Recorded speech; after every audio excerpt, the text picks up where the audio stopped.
പ്രധാനമന്ത്രി നരേന്ദ്രമോദിയെ സന്ദർശിച്ച് മുഖ്യമന്ത്രി വി.ഡി. സതീശൻ. മുഖ്യമന്ത്രി വി.ഡി. സതീശൻ ഇന്ന് ഡൽഹിയിൽ പ്രധാനമന്ത്രി നരേന്ദ്രമോദിയുമായി കൂടിക്കാഴ്ച നടത്തി.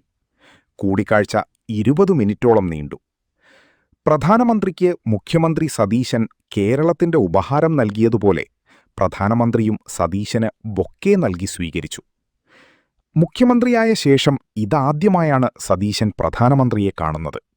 നേരത്തെ മുഖ്യമന്ത്രിയായ ശേഷം ആദ്യമായി ഡൽഹിയിലെത്തിയിരുന്നെങ്കിലും പ്രധാനമന്ത്രിയെ കാണാൻ സമയം അനുവദിച്ചിരുന്നില്ല. ഇന്ന് രാവിലെ 11:30-നാണ് സമയം കിട്ടിയത്. മുഖ്യമന്ത്രിയെ അഭിനന്ദിച്ചതുകൂടാതെ കുശലാന്വേഷണം നടത്തിയ പ്രധാനമന്ത്രി മോദി കേരളത്തിന്റെ കാര്യങ്ങളെക്കുറിച്ചും മുഖ്യമന്ത്രിയോട് സംസാരിച്ചു. കേരളത്തിൽ തുടക്കത്തിൽ താൻ ചെയ്യാനുദ്ദേശിക്കുന്ന കാര്യങ്ങളെക്കുറിച്ച് പ്രധാനമന്ത്രിയെ സതീശൻ ധരിപ്പിച്ചെന്നാണ് കരുതുന്നത്. സതീശൻ സന്ദർശനത്തെപ്പറ്റി മാധ്യമങ്ങളോട് ഇനിയേ സംസാരിക്കൂ.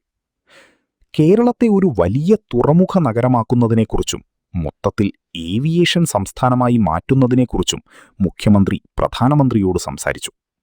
എല്ലാറ്റിനും കേന്ദ്രത്തിന്റെ സഹായവും പിന്തുണയും മുഖ്യമന്ത്രി തേടി. മുഖ്യമന്ത്രിയോടൊപ്പം chief secretary Jayathilak, secretary Rathan Khelkar എന്നിവരും പ്രധാനമന്ത്രിയെ കണ്ടെങ്കിലും മോദിയും സതീശനും മാത്രമായും അല്പനേരം കൂടിക്കണ്ടു. കേന്ദ്രത്തിന്റെ പിന്തുണയും സഹായവും ഉണ്ടാകുമെന്ന് പ്രധാനമന്ത്രി ഉറപ്പു നൽകിയെന്നാണ് കരുതപ്പെടുന്നത്.